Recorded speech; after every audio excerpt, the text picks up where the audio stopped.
Et j'ai vraiment souffert d'alimentation émotionnelle. À partir de mes 10 ans, j'ai commencé à vraiment me réfugier dans la nourriture. J'ai pris 20 kilos sans vraiment comprendre ce qui se passait. Et puis j'avais essayé quasiment tous les régimes. J'ai tout testé en fait, de la restriction, aller faire du sport, me bouger, faire tous les régimes qui existaient, que je pouvais trouver. Je crois que je suis passée partout, je testais tout. J'ai vu que je faisais 110 kilos. Et là, je me suis dit, non, stop, il fallait que je me choisisse. Et au bout d'1 an et demi, je suis arrivée à mon objectif en termes de poids. C'est 45 kilos dont je me suis libérée. Je suis devenue la version de moi que j'avais attendue pendant tant d'années. Salut Laure, Salut quoi. content de te retrouver dans cette petite discussion aujourd'hui. Donc, ce que je te propose pour ce rendez-vous qu'on a tous les deux, ce côté un peu interview, moi j'aimerais te poser des questions sur déjà qu'est-ce que tu fais chez Kinécoach Santé, sur ton rôle chez nous. J'aimerais aussi que tu nous racontes un petit peu ton parcours parce que tu as un parcours super intéressant vis-à-vis de la perte de poids. Tu es hypnothérapeute aussi de formation et tu as ton cabinet, donc je pense que tu auras des choses intéressantes à nous partager.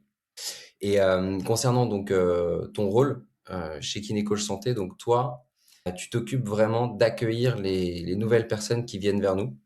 Pour expliquer un petit peu, donc nous, bah, on fait pas mal de contenu, on fait pas mal de vidéos de ce type, et on a donc des femmes qui se sentent en difficulté sur les sujets du poids, sur les sujets de la relation à la nourriture, sur les sujets d'estime d'elles-mêmes, qui vont avoir potentiellement envie de se faire accompagner, de se faire aider, donc qui vont prendre un premier rendez-vous, un premier entretien avec nous, qui sont généralement des entretiens qui sont gratuits, que nous on appelle une session de clarté émotionnelle. On l'appelle comme ça pas pour rien. On va revenir dessus après.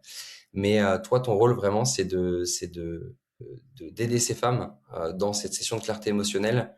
Un, à y voir plus clair sur leur situation, parce que parfois elles ont essayé énormément de choses pour perdre du poids, et elles sont un peu dans le flou sur quoi faire, sur comment y arriver, sur plein de blocages, sur la relation à la nourriture qui est complexe. Donc mettre de la clarté dans tout ça, les aider à voir ce qu'elles veulent plus, ce qu'elles veulent, et puis tisser un petit peu la route et le chemin entre les deux. Et à partir de là, d'être en mesure, nous, d'identifier si vraiment notre accompagnement peut leur correspondre, si vraiment on peut les aider, d'évaluer aussi la motivation, ça on y reviendra, mais est-ce qu'elles ont vraiment envie de changer les choses parce que derrière, il n'y a rien qui est magique. Donc, tu as un rôle vraiment important chez Kinécoach Santé. Alors, j'ai pris le parti de le décrire pour toi, mais est-ce que je l'ai bien décrit selon toi? Oui, tu l'as très bien décrit. C'est exactement ça. Tout part effectivement d'un rendez-vous qui est pris, qui est réservé chez Kinécoach Santé. Et c'est exactement ça. C'est le fait de les accueillir, de pouvoir vraiment prendre le temps d'échanger avec elles pendant 1 heure, mettre de la clarté sur ce qu'elles vivent aujourd'hui, sur la notion d'alimentation émotionnelle, de leur apporter beaucoup de clarté par rapport à ça. Et effectivement de prendre le temps de mettre en lumière vraiment ce qu'elles vivent, leurs objectifs, ce qu'elles veulent vraiment, si elles en ont vraiment envie, et puis aussi si elles sont prêtes aussi vraiment à faire ce travail sur elles profond. Donc oui, tu as très bien décrit mon rôle au sein de Kinécoach Santé. Top. C'est quoi les phrases, les mots que tu entends le plus souvent des femmes qui viennent nous voir? Tu vois, quand elles arrivent en général dans un entretien comme ça, déjà elles ont pris le pas de réserver un rendez-vous, c'est en ligne, donc il y a souvent un peu des peurs. C'est quoi qu'elles te disent au début sur ce qu'elles vivent, sur leurs problèmes? C'est quoi en général les problématiques récurrentes?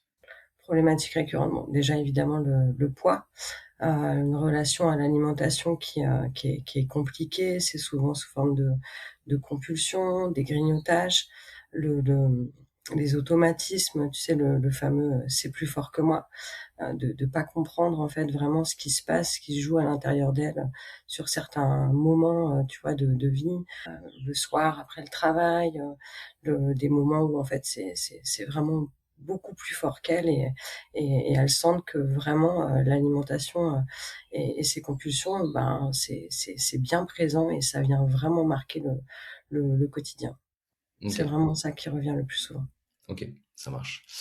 Et après, on ira un petit peu plus en profondeur sur toutes les barrières, toutes les croyances limitantes, tous les freins qui peuvent empêcher bah, du coup les femmes qu'on accompagne de réussir et d'atteindre leurs objectifs. Mais juste avant, est-ce que tu serais OK de nous partager un petit peu, toi, ton parcours sur ces sujets de la nourriture, du poids, parce que tu as un parcours hyper intéressant, si c'est OK pour toi? Ouais, c'est OK pour moi. Moi, j'ai vraiment souffert d'alimentation, émotionnelle.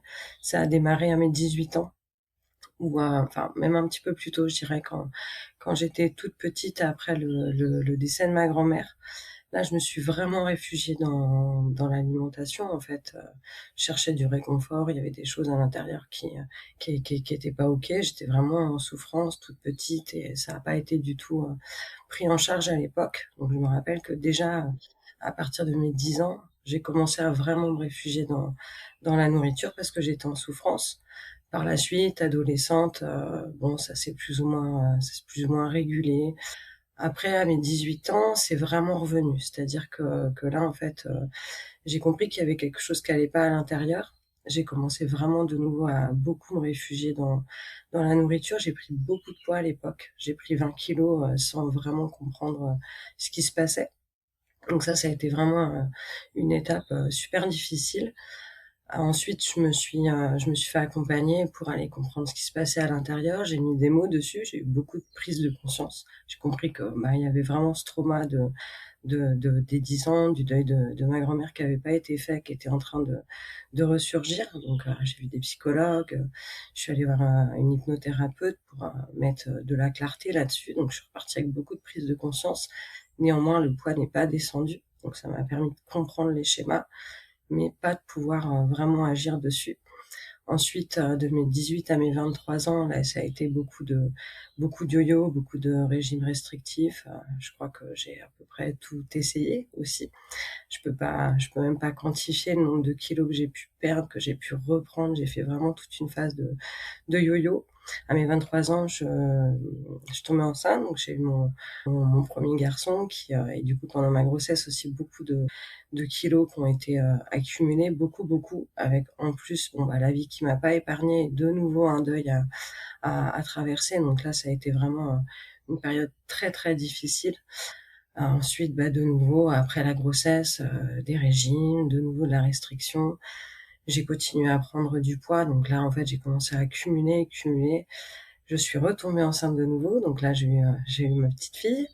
Et puis après ma deuxième grossesse, je suis repartie de nouveau dans les régimes restrictifs, à perdre du poids, à reprendre du poids, à tester tout ce qui pouvait exister, à me faire accompagner, aller chez les psychologues, de nouveau de l'hypnose, de nouveau de l'EMDR, l'endocrinologue, un peu un parcours, tu vois, où j'étais un petit peu en errance jusqu'à mes 29 ans où là vraiment j'ai pris la décision, où j'ai compris déjà qu'il y avait vraiment quelque chose qui se passait à l'intérieur de moi, qui était vraiment plus fort que moi et qui était bien au-delà de la prise de conscience. J'avais vraiment envie d'agir là-dessus et de me dire, bon, ça faisait déjà plus de 10-12 ans que je vivais ça et que c'était difficile. À l'époque, je faisais 110 kilos après la grossesse de Rose. Enfin, j'étais 115, je suis redescendue à 110. Et puis à partir de ce moment-là, je me suis dit que en fait c'était terminé, qu'il fallait que je fasse un vrai choix, qu'il fallait que je me choisisse aussi parce que j'étais un petit peu perdue, j'avais pas confiance en moi, j'avais pas d'estime de moi. J'avais mis des priorités aussi dans l'entreprise de mon mari, je m'occupais de mes enfants, j'avais deux petits enfants en bas âge. Et puis bah je me suis vraiment occupée de moi, je me suis fait accompagner, je me suis fait coacher. J'ai appris à gérer mes émotions, vraiment, à les comprendre, à comprendre dans quel schéma j'étais, mes fonctionnements. Et puis, bah, il y a quelque chose qui s'est vraiment là bien enclenché. Et, euh, et pendant un an, j'ai travaillé là-dessus, vraiment à vraiment comprendre et à agir en fait, à changer mes routines, à changer mes habitudes, à mettre des vraies choses en place, me remettre en mouvement, à prendre ma place, à regagner de la confiance, à regagner de l'estime. Et ben, il m'a fallu un an et demi quand même. Ça a été un parcours quand même assez long. Alors je dis assez long et en même temps, je dirais pas que, enfin, c'était pas des efforts. J'ai vraiment pris du plaisir à le faire. Je pense que ça, c'est vraiment une clé aussi. C'est qu'à partir du moment où j'ai pris cette décision, que j'ai commencé à avancer, que je me suis fait accompagner, que je suis venue vraiment toucher ce qui faisait sens pour moi à l'intérieur de moi. Là, vraiment, les choses se sont enclenchées et j'ai pris du plaisir. Un an et demi, et au bout d'un an et demi, eh bien, je suis arrivée à mon objectif en termes de poids. C'est 45 kilos dont je me suis libérée. ouais, quasiment 18 mois. Et puis, bah, j'ai regagné confiance en moi, j'ai regagné de l'estime de moi et puis, bah, là, en fait, tant d'années et puis, bah, derrière, ça m'a ouvert des portes, ça m'a permis de faire plein de choses, ça m'a permis de me reconvertir professionnellement, ça m'a permis de prendre ma place, de connaître mes limites, de comprendre comment je fonctionnais et de et d'avancer, en fait, de me sentir légère et tellement légère que je crois que vraiment à partir de là, je suis vraiment devenue la femme que je suis aujourd'hui, en fait, ancrée, solide et et une belle expérience, ouais, c'est une belle expérience que j'ai faite. Waouh, c'est puissant. Juste de le revoir, ça, toi, ça te fait quoi de revoir le chemin parcouru comme ça quand t'en parles? Bah, quand j'en parle, en fait, ça me tu vois, c'est dans le ventre, en fait, c'est il y a un truc qui se passe à l'intérieur où je me dis, waouh, tant de chemin parcouru et même si, dans la vie, tu vois, derrière, il y a eu d'autres choses à affronter, d'autres difficultés aussi quelquefois. Je crois que j'ai toujours ça, en fait, en mémoire et quelquefois quand je suis vraiment dans des moments où c'est un peu plus difficile, où je peux avoir des peurs, parce que les peurs, ça fait aussi partie de la vie. Ben, en fait, je crois que grâce à cette expérience, il y a aussi ce truc de, j'ai le courage, en fait. J'ai le courage et je me dis: «Si j'ai affronté ça, si j'ai réussi ça, bah, je suis capable de tout». En fait, je me dis que je suis capable de tout. Très Ok, souvent, je me le dis. waouh. Bah écoute, ça c'est hyper précieux. Et alors, je reviens quand même sur ton parcours parce qu'il y a plusieurs choses intéressantes. Tu m'as dit donc plus jeune, donc il se passe des choses qui créent voilà des traumas qui font que du coup t'étais pas bien, qui font que du coup tu compenses avec la nourriture. Et tu m'as dit j'ai travaillé sur moi, j'ai vu des psys, j'ai fait de l'hypnose. Donc j'ai l'impression que tu avais quand même déjà cette compréhension. Enfin, en fait, est-ce que tu avais déjà cette compréhension qu'il y avait autre chose que juste les régimes? Parce que déjà c'est pas facile de tu vois, de le voir. Hein. Il y a beaucoup de personnes qui, je suis pas bien dans ma peau, je veux perdre du poids, bah, je vais faire un régime ou alors je vais faire plus de sport. En tout cas, je vais rester vraiment focus sur la nourriture et je vais pas forcément aller déjà ouvrir la porte de l'aspect un peu plus psychologique, émotionnel. Donc toi, déjà, qu'est-ce qui t'a permis de dire, bah, il y a peut-être pas que les régimes en fait? Ce qui m'a fait comprendre qu'il y avait pas que les régimes, c'est que j'avais consulté, j'étais allée voir, mon départ médecin traitant évidemment avec, tous les tests, thyroïde pour voir s'il y avait pas un dysfonctionnement, à l'intérieur, en fait, tout simplement, quelque chose qui pouvait s'expliquer.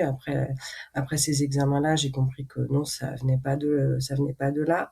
Je suis allée voir une psychologue. J'ai eu la chance de croiser, un hypnothérapeute, complètement par hasard à une soirée avec qui j'ai beaucoup échangé, qui m'a tendu sa carte et qui m'a dit: «Bah, écoute, viens, il y a certainement des choses à aller chercher. Il y a peut-être aussi besoin d'aller replonger un petit peu dans le passé». Donc ce travail-là, je l'ai fait.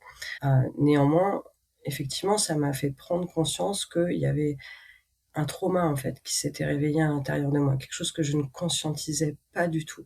J'étais complètement perdue, c'est-à-dire que je voyais le poids grimper, mais je ne savais pas pourquoi. J'avais pas forcément changé mon alimentation, donc je ne comprenais pas pourquoi. Donc en fait, ça m'a amené ça, ça m'a amené de la prise de conscience. Mais c'est vraiment au bout de quelques années, après avoir fait de l'EMDR, médecin, endocrinologue, hypnothérapeute, sophrologue. Je crois que j'avais tout essayé, puis j'avais essayé quasiment tous les régimes.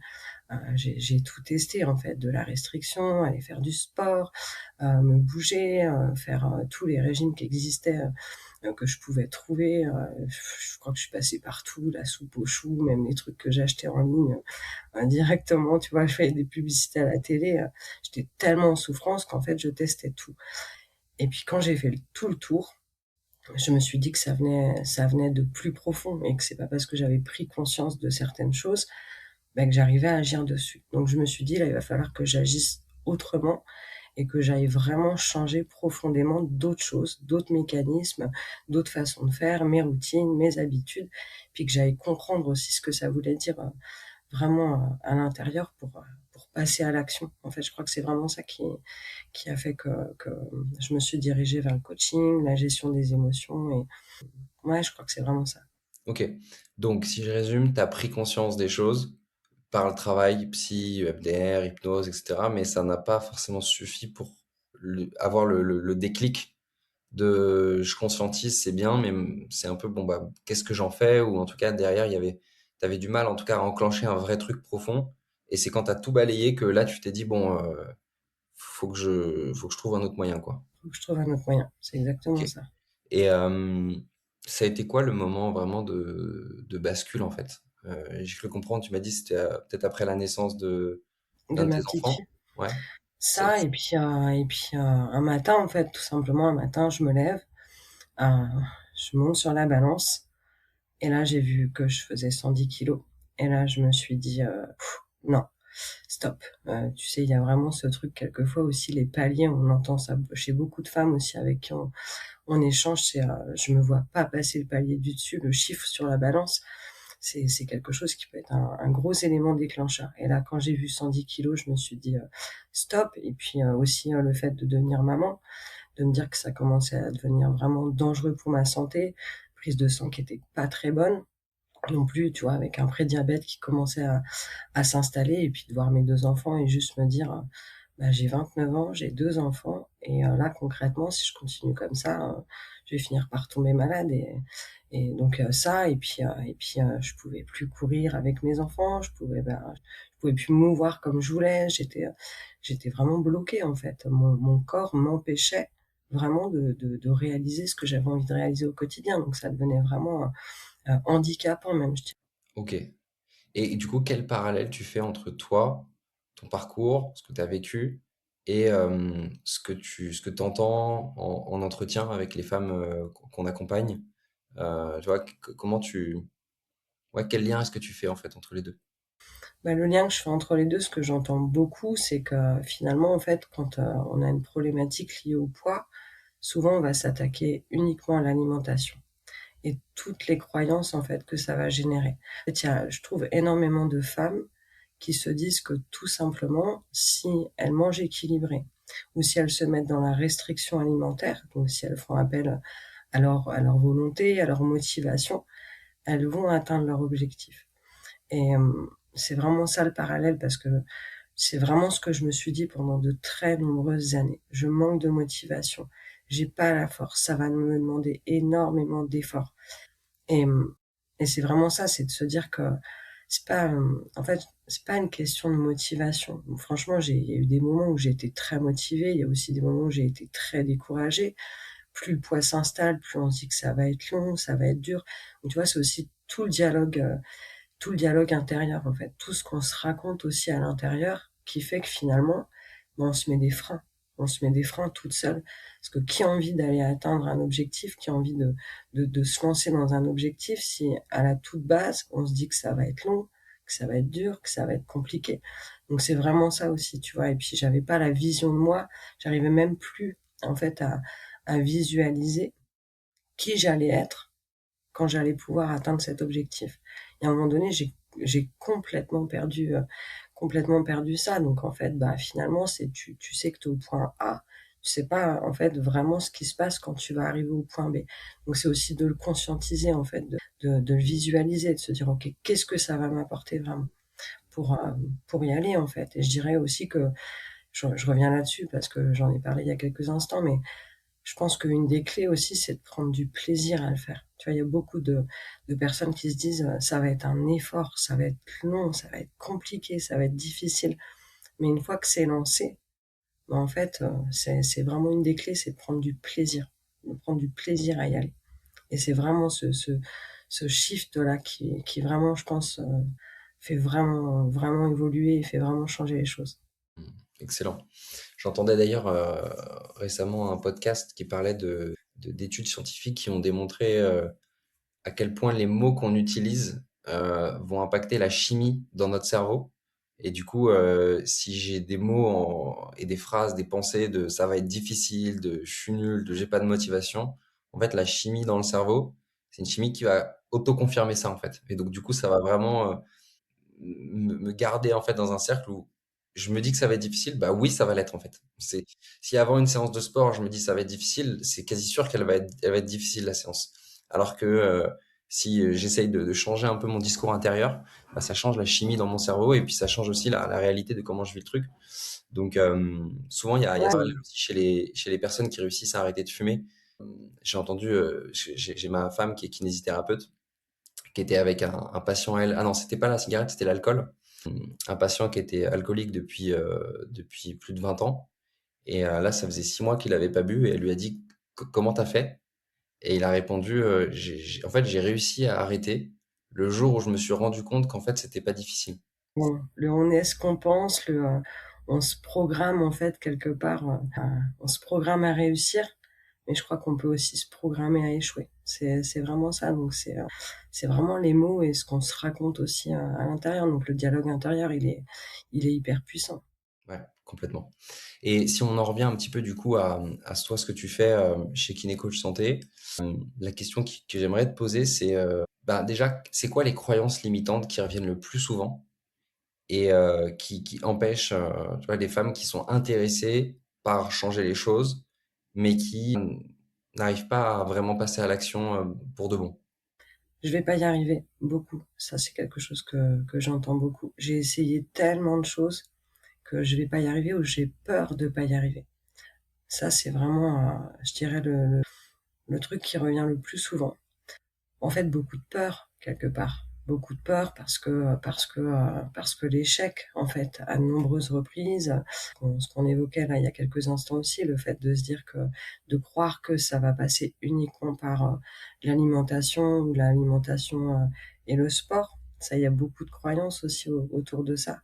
Le fait de manquer de confiance en soi aussi, de se dire: «Bon, ben, je suis peut-être pas faite pour réussir». Quelquefois aussi, la notion de, bah, presque, j'ai tellement essayé que finalement je suis comme un peu résignée. Il va me falloir beaucoup de motivation. Ça va être dur, ça va être long. Je suis pareil aussi quelquefois la croyance qu'il va falloir aller décortiquer en fait, bah, tout le passé, tout ce qui s'est passé avant et peut-être d'aller ouvrir des petites portes qu'on quelquefois on n'a pas envie d'aller ouvrir. Et, ça peut faire peur aussi, tu vois, d'aller chercher en fait des parties un petit peu plus sombres ou des moments de sa vie qui ont été compliqués. Donc ça, c'est des choses qui reviennent assez régulièrement. OK. Donc tu me disais le lien, le frein le plus fort, c'est peut-être, peur de pas y arriver ou peur de ouais, peur de lâcher, parce que j'ai essayé trop de choses et du De coup stabiliser aussi, beaucoup. Tu J'en ai perdu beaucoup du poids, finalement, tu vois, il y a ces femmes, la restriction, bah, évidemment, si on se met vraiment dans une restriction alimentaire, ben, les kilos, effectivement, ils vont finir par descendre. Mais c'est en fait l'effet yo-yo, le fait d'avoir perdu, de reprendre, de reperdre, de reprendre et en fait, finalement, ça vient comme, ancrer quelque chose, en fait, à l'intérieur. OK, Donc cette peur-là aussi que ça ne tienne pas sur la durée. ouais et le problème, c'est que ces peurs, tu me diras si tu es d'accord avec moi, mais elles vont du coup, être paralysantes parce qu'en fait, elles vont, soit faire que, bah, j'ai envie d'y aller, mais du coup, j'y vais pas parce qu'en fait, j'ai trop peur. Donc, même si ma zone, elle est inconfortable, bah, ça reste confortable parce que je sais où je suis et je sais, que oui, c'est dur, mais bon, je vis avec. Et puis du coup, bah, les impacts sur la santé, sur l'estime de soi et en fait, on finit par jamais vraiment se libérer du problème. Comment tu fais, toi, pour les aider à passer ces peurs, en fait? C'est quoi ton rôle là-dedans?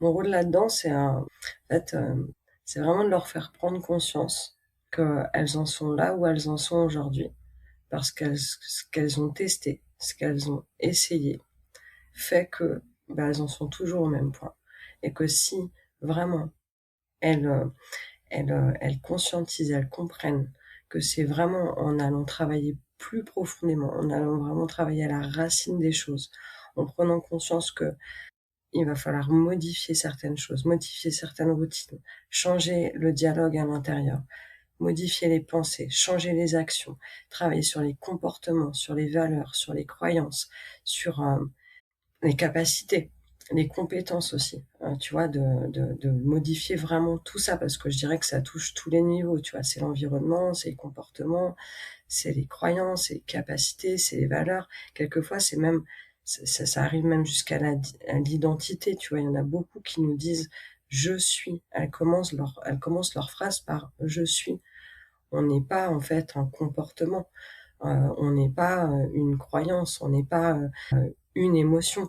Tout ça, on le vit, mais on n'est pas, en fait vraiment, ouais, de commencer leur phrase par «je suis» et quand ça commence par «je suis», tu sens que c'est quelque chose qui s'est vraiment ancré et qui vient finalement toucher tous les niveaux.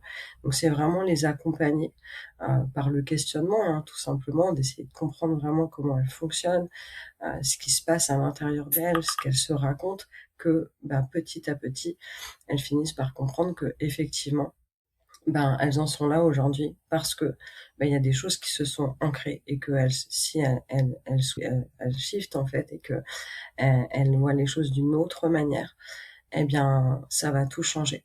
Ça va vraiment tout changer. Ça va vraiment leur permettre de trouver le courage en fait, même pas envie de dire la force, mais ce truc à l'intérieur qui va faire que, OK, elles vont se dire: «C'est bon, je me choisis, je passe à l'action, vraiment.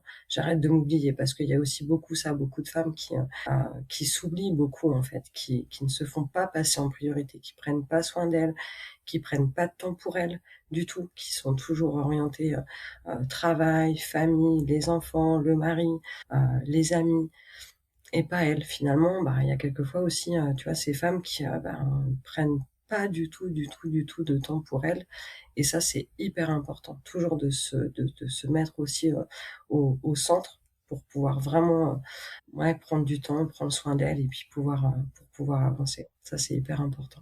Complètement. Donc pour information, tout ça, c'est des sujets vraiment qu'on aborde chez Kinécoach Santé, en tout cas dans le premier entretien, qui sont des entretiens un petit peu qu'on pourrait appeler découvertes, ou en tout cas nous on appelle ça une session de clarté émotionnelle, qui sont d'ailleurs accessibles si vous regardez en description de cette vidéo ou de ce podcast, vous aurez un lien qui vous permettra aussi d'être en mesure de réserver une session comme celle-ci, qui sont des sessions qui sont gratuites, qui n'engagent à rien, mais qui permettent vraiment d'aller décortiquer ce qui se joue, où est-ce qu'on en est, où est-ce qu'on a envie d'aller pour pouvoir changer les choses. Et c'est vraiment un fonctionnement qui nous permet de garder un niveau de qualité très important dans l'accompagnement, qui nous permet de s'assurer que chaque femme qu'on accompagne ait des résultats et atteigne leurs objectifs. Moi, j'aimerais bien avoir ta vision des choses justement, Laure, sur pourquoi c'est important, selon toi, qu'une femme, elle passe par ce processus de prise de conscience avant de se dire je saute tête baissée ou la tête dans le guidon dans la prochaine méthode ou le nouveau truc. Pourquoi c'est important de passer par ce premier entretien, selon toi, pour une femme qui est en recherche, tu vois, de solutions, qui a envie d'aller mieux mais qui est perdue? Je pense que c'est important pour déjà pouvoir mettre des mots, vraiment, sur ce qu'elles vivent, sur ce qu'elles veulent, sur ce que ça coûte aussi au quotidien d'être dans cette situation-là. Et puis, je pense que c'est hyper important de pas rester toute seule. Parce que souvent, on est très seul dans ces problématiques-là. On est très seul dans la souffrance. Il y a quelquefois aussi des femmes qui n'en ont jamais parlé à personne. Il y a aussi cette notion, tu vois, de honte quelquefois, d'avoir tellement honte de ce qu'elles vivent, de ce qu'elles ressentent à l'intérieur d'elles et de pas trouver, en fait, de pas avoir trouvé la solution, qu'elles ont honte. Donc nous, on est là juste pour écouter, on est juste là pour entendre, pour décortiquer. Il n'y a pas de jugement. Et rien que ça, en fait, pouvoir quelquefois juste mettre des mots sur ce qu'on ressent, aller parler avec quelqu'un qui va vraiment être 100% à l'écoute, sans juger, mais juste pour apporter de la clarté, je pense que c'est chouette. Et puis c'est aussi, quelque part, prendre cette heure-là aussi pour soi. Ça, c'est aussi important. Et puis de comprendre, en fait, tout simplement de comprendre ce qui fait qu'elles en sont là où elles en sont aujourd'hui pour derrière, en fait, faire un choix éclairé, en fait. Ça, je pense que c'est en ça que c'est important. Top. C'est quoi qui te passionne le plus, toi, dans ce que tu fais et dans ton rôle? Ce qui me passionne le plus, je crois qu'en fait, ça fait partie de mes valeurs. Moi, ce qui me passionne, c'est juste que ce moment où j'arrive à faire comprendre à une femme qu'en fait, la petite graine, elle est juste à l'intérieur.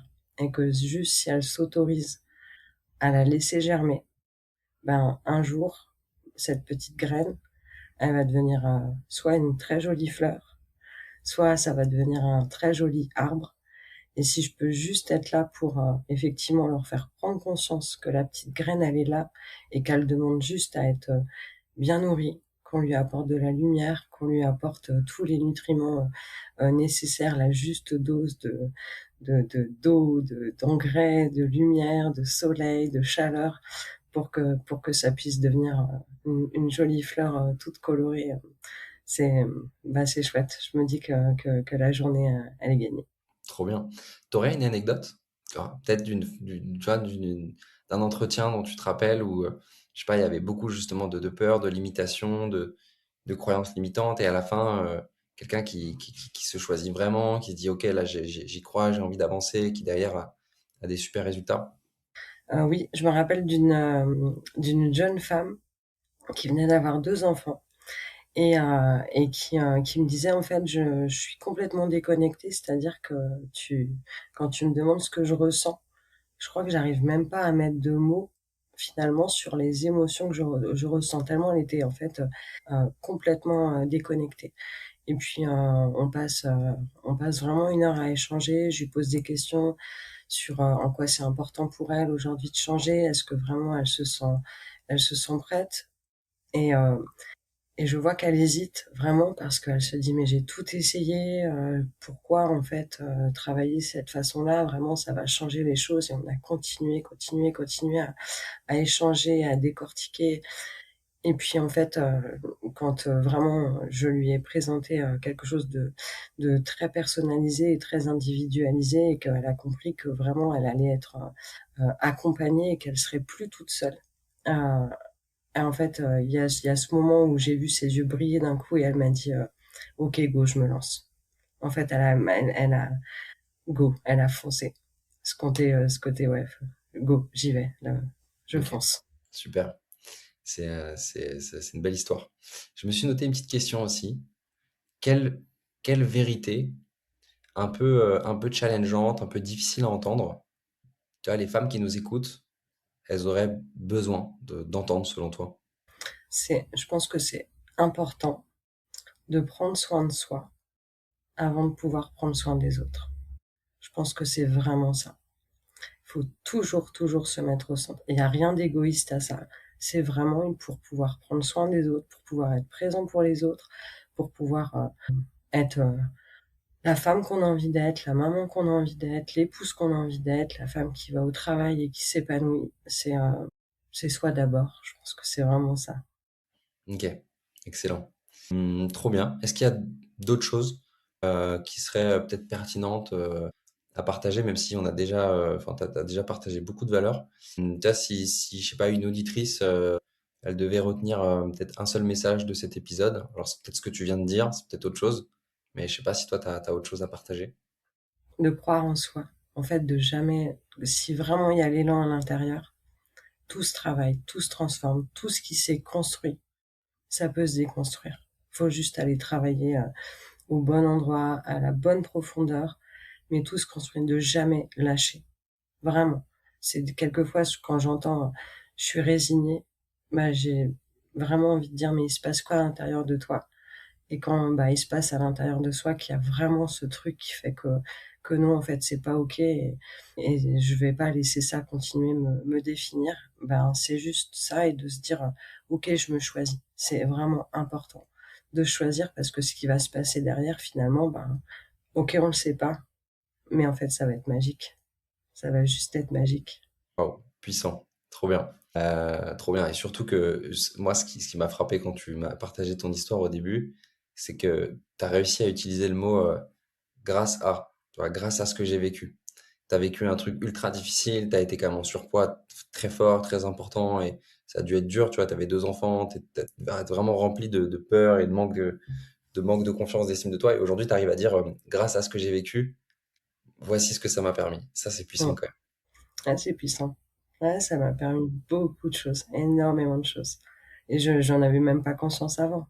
J'avais pas du tout conscience que ça allait m'ouvrir autant de portes, de gagner confiance en soi, d'avoir de l'estime de soi, ouais, je les ai ouvertes les portes partout. C'est tout est grand ouvert. Trop bien. Et ben, merci Laure pour ton partage. Bah, merci Aubin. Pour celles qui veulent nous retrouver, n'hésitez pas à regarder sur la chaîne YouTube ou le podcast.